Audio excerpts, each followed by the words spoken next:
देखने को था मिला खूब कुदरत का नजारा, देखने को था मिला फूल दिल के यूं खिले के बागवा होने लगे। हम संभलते किस तरह था ये नहीं हमको पता, हम संभलते किस तरह था ये नहीं हमको पता, डूबते हम जा रहे थे गुमशा होने लगे। किस तरह का दौर था ये हम समझ पाए नहीं, किस तरह का दौर था ये हम समझ पाए नहीं। हर तरफ में हर तरफ चर्चे हमारे सुरजुबा होने लगे।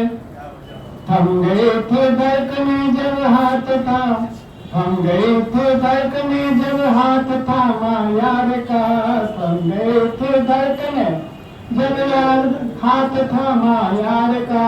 हम बने भवरे मिटे वे क्षमा होने लगे।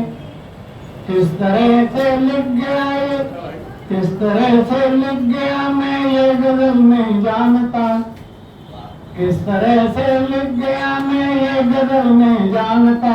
शब्द निकले यूं जुबान से कारवा होने लगे, शब्द का और सोच का होने लगा ऐसा मिलन, शब्द का और सोच का होने लगा ऐसा मिलन। इस तरह गजले बने हम खुशनुमा होने लगे।